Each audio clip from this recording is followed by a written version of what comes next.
wait. We convince ourselves that life will be better. After we get married, have a baby, then another.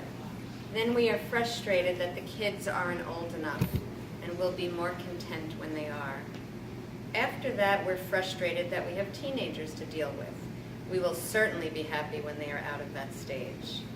We tell ourselves that our life will be complete when our spouse gets his or her act together, when we get a nicer car, are able to go on a nice vacation, when we retire. The truth is, there's no better time to be happy than right now. If not now, when? Your life will always be filled with challenges.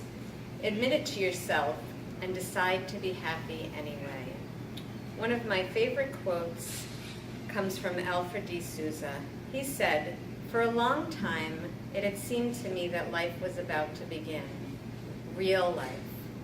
But there was always some obstacle in the way, something to be gotten through first, some unfinished business, time still to be served, a debt to be paid. Then life would begin. At last, it dawned on me that these obstacles were my life. So maybe there is no way to happiness. Rather, happiness is the way.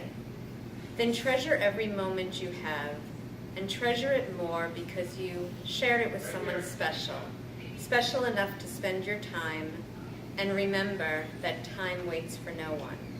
So stop waiting until you finish school, until you go back to school, until you lose 10 pounds, until you gain 10 pounds, until you have kids, until your kids leave the house, until you start work, until you retire, until you get married, until you get divorced, until Friday night, until Sunday morning, until you get a new car or a new home, until your new car or your new home is paid off, until spring, until summer, until fall, until winter, until the 1st or the 15th, until your song comes on, until you've had a drink, until you've sobered up, until you die, until you are born again to decide that there is no better time than right now to be happy.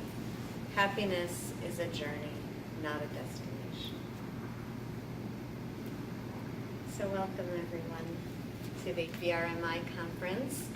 I'm Dr. Sharon Stills, for those of you that don't know me. I'm a naturopathic medical doctor with practices in New York and Arizona. And mindfulness meditation is one of my passions, something that I was lucky enough to be introduced to when I was in my first year of medical school. And it really shaped and changed the way I deliver medicine, the way I am in my life, my relationships, and everything that I do. And so when James asked what kind of workshop I wanted to do, it was very obvious to me that I wanted to share this because I feel like there are a lot of important things we do, and whether it be taking supplements, eating the right diet, getting nutritional IVs, getting bioenergetic therapies, all of those are important. But how we do anything is how we do everything. And until we are mindful and present in our lives, we miss out on a lot. So let's welcome our newcomers. Let's make the circle larger. So the kind of meditation we're going to be talking about today is mindfulness meditation. Some of you may know John Kabat-Zinn. So I studied with him, and I teach his 8-week MBSR, which is Mindfulness Based Stress Reduction course.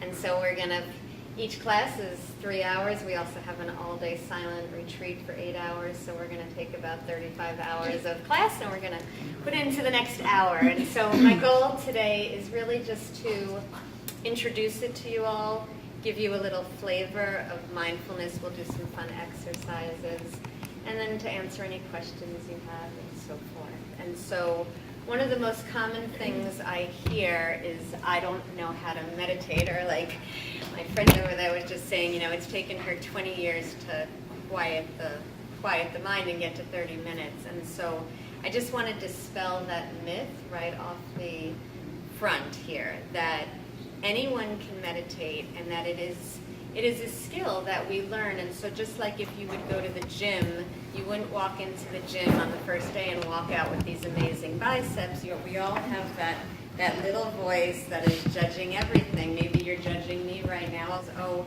I got here late. I hope I didn't interrupt. I got here early. You know, we all have what's going on in our minds, and it's kind of like always with us.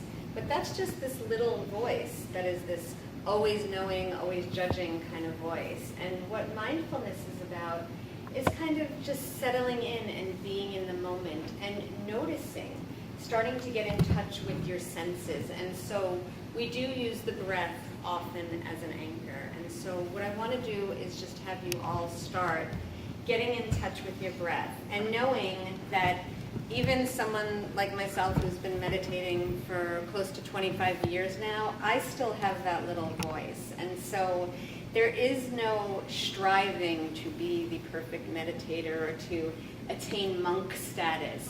It's just to be with yourself and be in your experience. And so when you find yourself off somewhere else, judging yourself, judging another, thinking you're doing it wrong, thinking this is silly, don't berate yourself, just notice it, and you may notice it after 30 seconds or you may notice it after 5 minutes.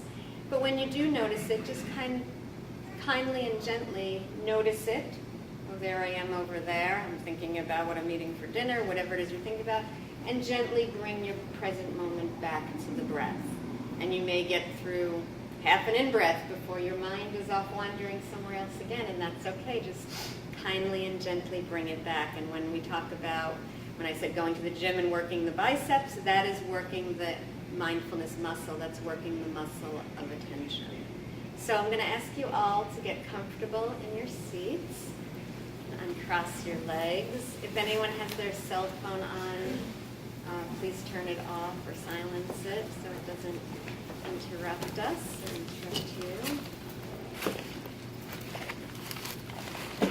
And what we're going to do is I'm just going to take you through a couple of different exercises so you can just get a taste and a flavor for what mindfulness is.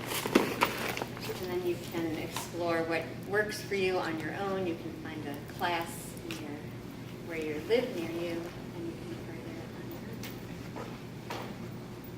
And so putting your feet on the floor, resting your hands. You can rest your hands upward in the receiving mode. You can rest them on your thighs.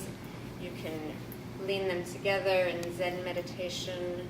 We put our hands together like this and we lightly touch our thumbs just as a contact point. Whatever works for you. And closing your eyes. And just starting to breathe in.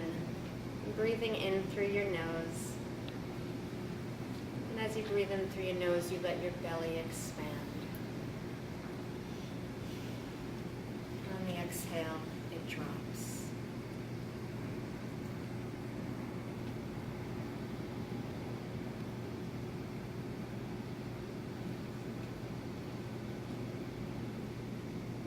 Settling into the breath.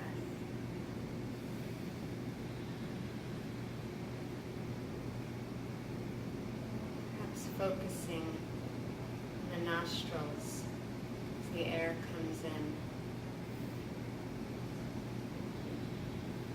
As the air comes out.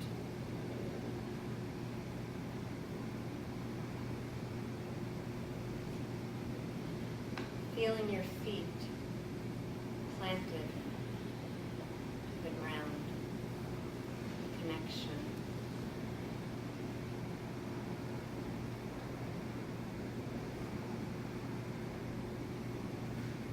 Your spine erect.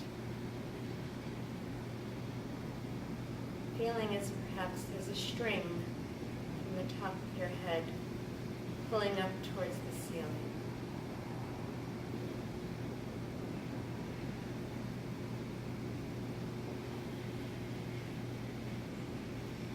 Nowhere to go, nowhere to be, nothing to learn, only the present moment with your breath, the inhale and the exhale.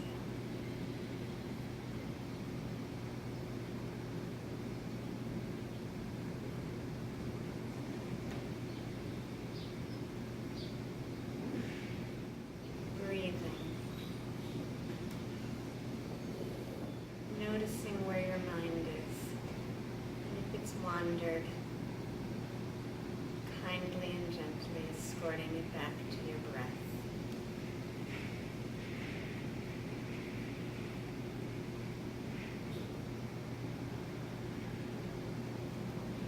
Not forcing your breath, just watching your breath, noticing, is it shallow, is it deep? Noticing if any discomfort arises, and breathing into it.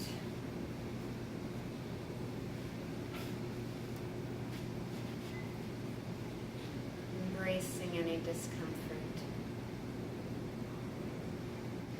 Noticing what it feels like to simply just be.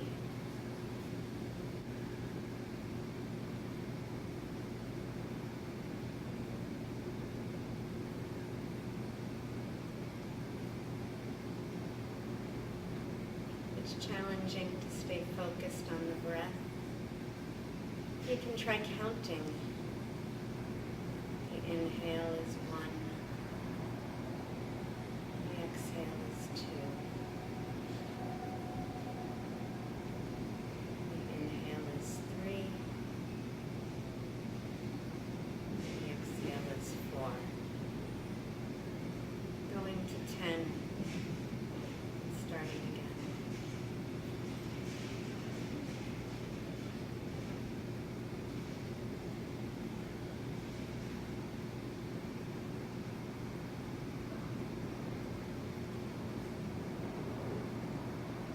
Numbers isn't your thing. Simply labeling inhale, exhale.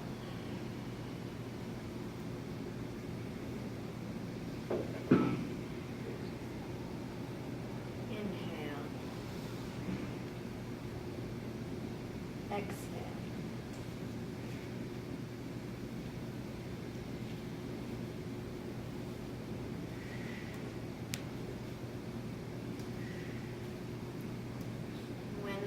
Wanders, as it most certainly will, bringing it back to the breath. A beautiful breath that brings us into life. The first inhale of arriving. And when our time to transition comes, it's with the final exhale.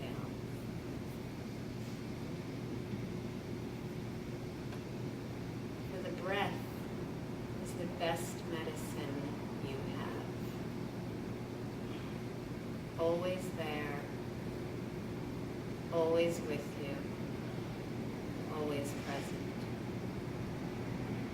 free of charge. Breathing in, breathing out, present with ourselves. Our beautiful self that's always with us, that we so often pay no attention to. Hurrying to get from here to there, from there to here. Worried we'll miss out on something. Did I make the right choice?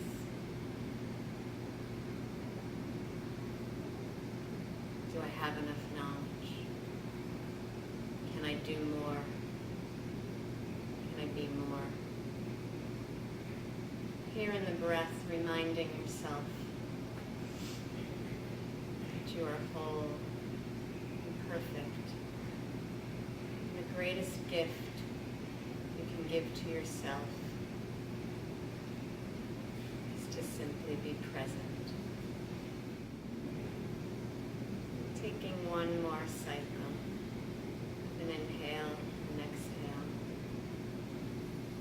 When you feel ready, gently opening your eyes, coming back to them.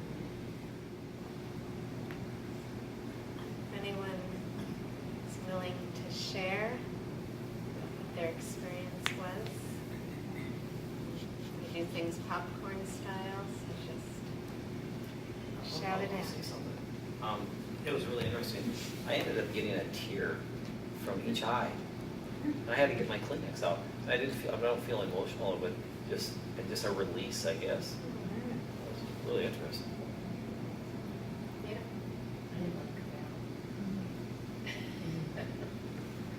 Want to stay? There's lots of different tools, and so there's no one right way or wrong way. It's really finding what works for you. For someone like Mary, she liked the numbers, and that's a helpful tool to keep her grounded. And maybe for someone else, the numbers don't work. And using the word inhale or exhale, or focusing on the air going through in and out of your nostrils, or maybe it's the belly rising. For how many of you was it difficult to inhale and let your belly hang out? Because we're taught the opposite in society, to suck it in and have a flat belly, and so it's to really breathe, we need to get down. A lot of us do very shallow chest breathing, and so we never bring our breath below the chest, and we're not getting full breaths. And so that might be your practice, even if you need to gently put your hand on your belly, and as you're inhaling, feeling the belly rise, and then feeling it drop as you exhale. Anyone else have anything they want to share? I'm a big fan of these group meditations. I've done a couple of them at transformational festivals, and it just feels really nice, very relaxing. I think there's something to just, I guess, community meditation. So it's pretty cool to share part of this. Well, what I want to say kind of segues with him. I don't know all the people in the room and how often they meditate or anything, but I know there can be a lot of busyness, and I was kind of feeling it, and I went, let me tune into the person who knows, who's been doing it for X number of years, and things just chilled when I tuned into your, so that was good. And then I'll invite you to take that. You have what I have, so Yeah, just yeah. take it right back and tune into yourself. Yeah, I was fine with that. It just helped me because there's all this energy in the room, and just to tune into that one. But it's nice we've been in this conference now, most of us were here last night, and just to kind of sit and be in each other's presence. And we don't value that as a society. And so one of my missions in life is to make that a really high value in society, individually and then collectively, because there's a real beauty when you can just feel the energy and the silence of each of us. I would like to say that I've never group meditated before, and I was going to comment very similar that 20 years I listened to some guided meditation, I do it on my own, I do it all sorts of ways, and I often struggled. There's a little saying, and you want to make sure you can't tell the difference between your nose and your toes when you're meditating. And usually, it takes me 30 minutes, and I might get 10 minutes of a good, whoa, I didn't know that I was in the room. I felt it almost the entire time being in this room, and I was profoundly moved by how quickly I was able to get there because of the synergistic aspects. So I think we should all set up group meditations. Yes, and there are in communities, there are often Zen centers.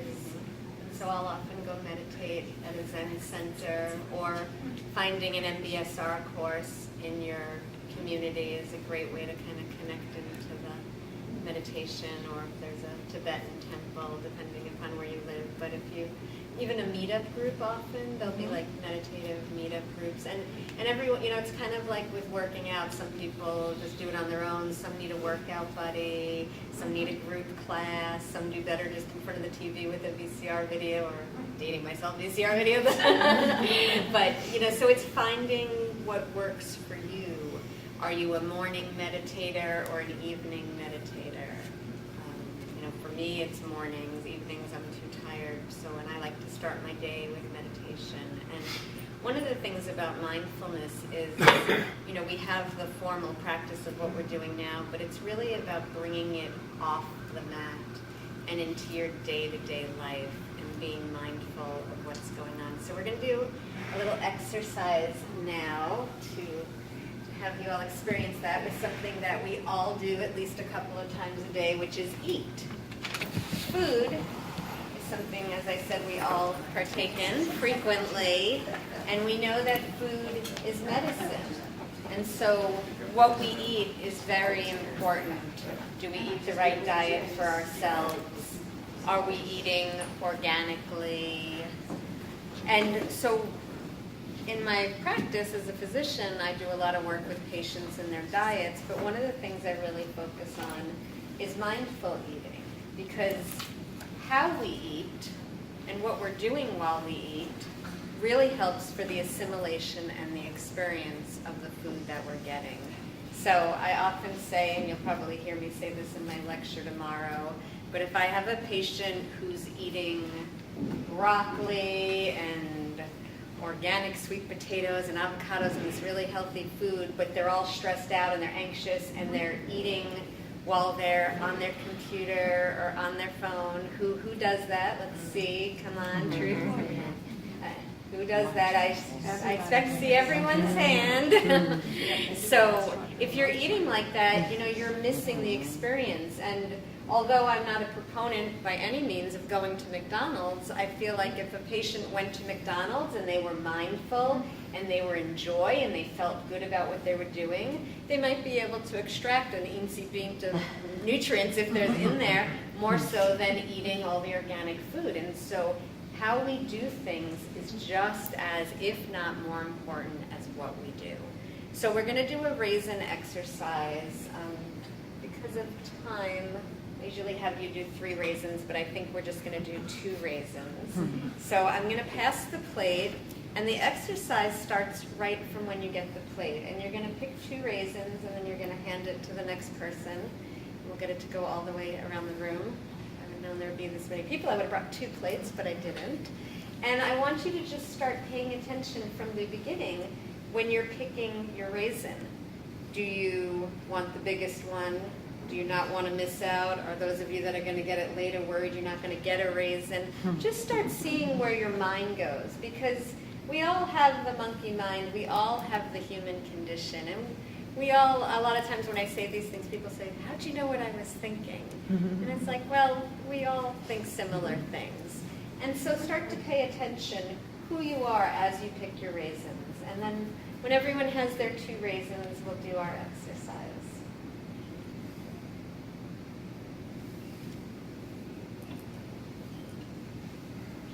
And we'll do this in silence. And I invite you all to just mindfully see how you feel sitting in silence. Again, in our society, we don't value silence, and silence is sacred. And so cultivating a relationship to silence is a very powerful healing technique to do for yourself. Choosing mindfully. Do you not care about the raisins you pick?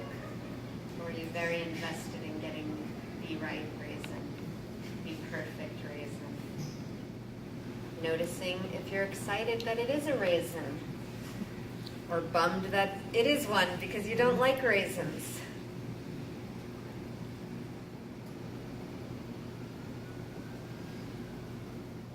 Noticing where your mind is at. Are you sitting with your breath and your raisins? Are you already in your mind wondering what I'm going to have you do? Have you left the moment? Are you in the future? Okay.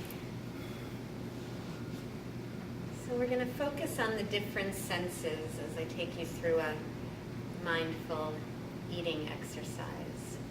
And we're going to start with just 1 raisin. So you might want to put your raisin in your lap or just have it in your other hand, not letting it distract you. And so the first thing we're going to do is we're going to mindfully look at our raisin. So everyone take your first raisin that you've chosen to work with.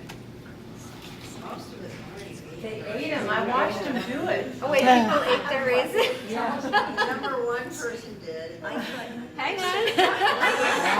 Does anyone, I didn't because I don't like raisins. who needs a raisin? Who chowed down already?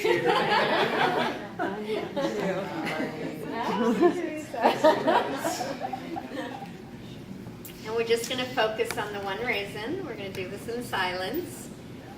And we're going to start with sight. And we're going to look at our raisin.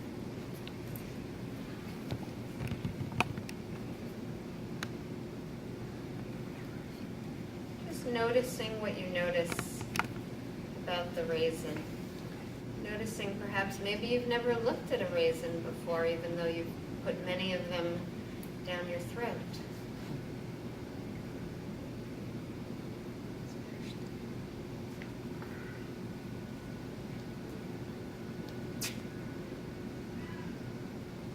There's many things to look at in a raisin.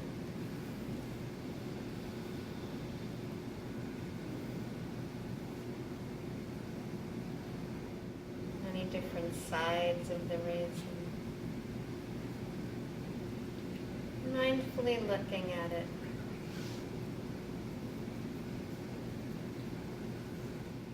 Focusing on what you see. How often do you go through life not seeing what's there before you? Not taking the time to truly look. Perhaps you don't like what you see, or perhaps you love what you see. Just noticing your experience.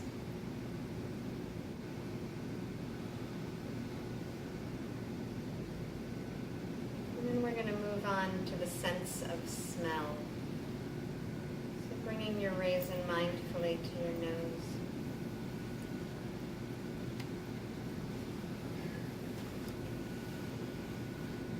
Inhaling.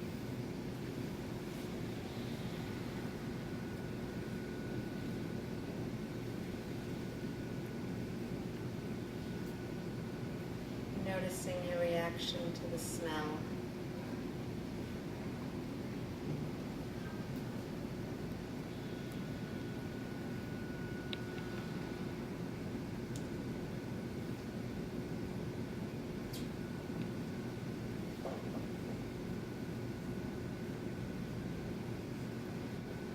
Is it a strong smell? Is it a faint smell? Pleasant, not pleasant.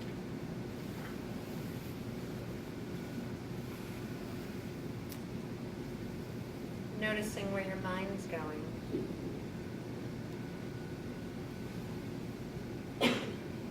Are you enjoying this? Do you think it's ridiculous? Just noticing your experience. Now we'll go to listening. So bringing your raisin up to your ear. Listening to the sounds of your raisin.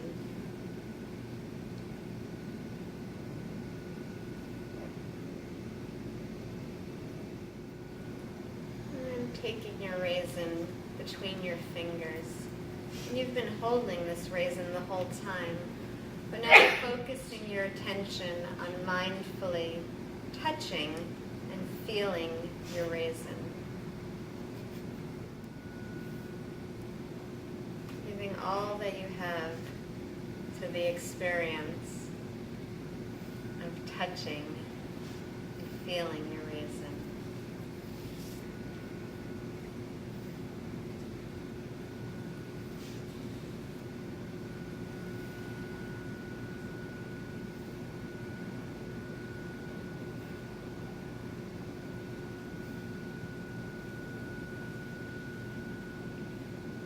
Moving on, doing what we normally do with the raisin.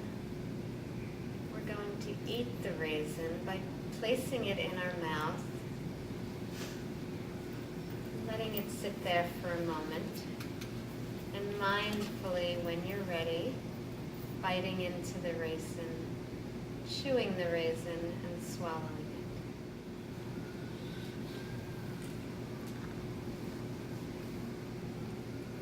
If your eyes are closed when you're finished, you can open them. Join us back in the room.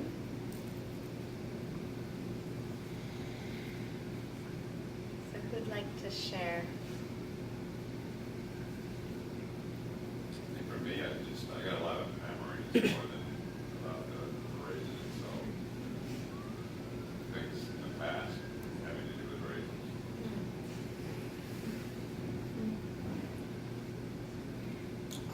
I looked at a raisin like I never looked at it before. In what way? What did you notice? Okay, so I rock climb, and I live in Las Vegas. We have really nice limestone jugs, really good handholds.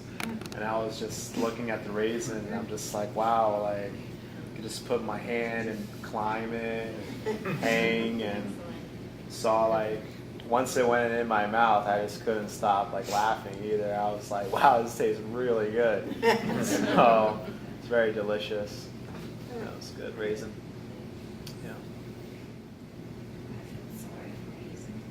Say that again? I felt sorry for raisin. It was so plumpy and full of life, but then you look at it, you feel sorry, then you taste it. You feel, oh wow, it tastes actually good. I was basically observing my impatience during the process. I'm sure you weren't the only one impatient. Yeah. Thank you for sharing. I feel like you are very like a hypnotist. It's exactly how I felt when I came in because I wasn't here, you know, and I could just, your voice is very, yeah. Yeah. What was your experience with the raisin? I don't like raisins. It's sticky, it's brown, it's wrinkly, it's pruny looking. My kids loved them though, and I gave it to them. I don't like them. I was thinking it wasn't about the raisin. It's like, oh my gosh, all these things you don't see. What are you missing in life? What are all the things you're missing every day because you're not paying attention? Good observation. I kept thinking about what it was before and where it came from. And I was like trying to be grateful for, you know, the earth and the rain and the sun and everything that brought that to us. Yeah, we forget, especially when we go shopping in a grocery store and everything's finely packaged and we forget where it came from and the farmers and the earth and the plants and we get disconnected. And so one of the things I love about mindful eating is the ability to reconnect us to the circle of life and where things come from. And so there's a lot of powerful benefits by being present with your food, both emotionally and energetically, and also physically. I've had patients who wanted to lose weight, and just by introducing mindful eating and having them mindfully eat, they can lose weight without even changing anything else, because when you slow down and you admire your food and you look at it and you connect to it and you chew, because how many of you have like had the bag of raisins and just, you know, I have, right? And you don't even think about it. And so when you're mindful with your food, you'll eat less and you become more aware and in tune with what actually does fill you up, what doesn't. Anyone else want to share before we move on to our next raisin? So now we're going to take this other raisin and we're going to go through the same process, but we're going to do it very quickly, just noticing the difference of what it's like when we take our time as opposed to when we're rushing through life. So you're all going to look at your raisin, you're going to smell your raisin, you're going to listen to your raisin, You're going to touch your raisin. You're going to eat your raisin. What did you notice that time? Doesn't taste as good. It's not familiar. It wasn't as satisfying. It was a satisfaction. I thought I tasted it more. Different raisin. I did too. I did too. I thought it had more flavor because on the first one, I was impatient because I was wishing I had more food to eat. And I really wasn't paying attention to it as much. But this time, I was more patient. Great. There's no right or wrong answers here. There's just your experience. See, I have my own timer. You see where I'm So pleased. my warning.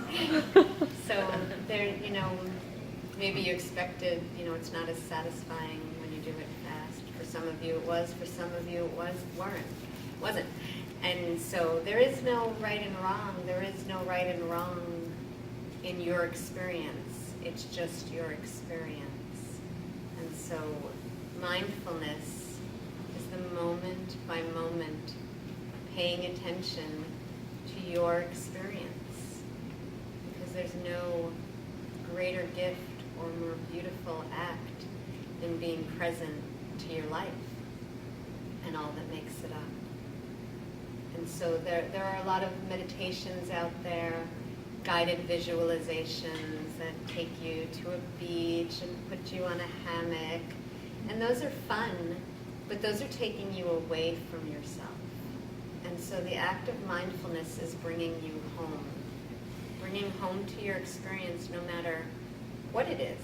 It might be anger, it might be pain, it might be frustration.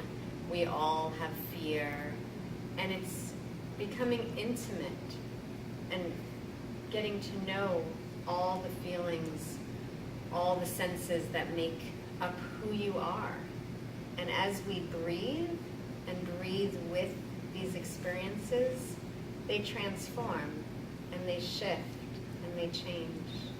And ultimately they heal you. So I wish we had more time together, but we don't. And so I'm really happy that you all came. I hope you got something out of it. I encourage you all to investigate mindfulness on your own. John Kabat-Zinn wrote a book, Full Catastrophe Living, which is a great place to start. He also wrote, wherever you go, there you are. And that's one of my favorite sayings to remind myself, wherever I go, there I am. So there is no running or escaping from what troubles us. It's embracing and being present with it. And so I hope you take some piece of this with you. As I said in the beginning, of all the medicinal acts I provide for my patients, teaching them to be mindful is my favorite one and the most profound one and the one that I feel heals the most. So I hope that you'll find a way to incorporate this into your lives, and I'll be around all weekend, so feel free to grab me if you have questions that haven't been answered. So your last assignment will be to, you're welcome, your last assignment will be to mindfully, in silence, gather your belongings and walk out of the room and walk to the next event in your own raisin.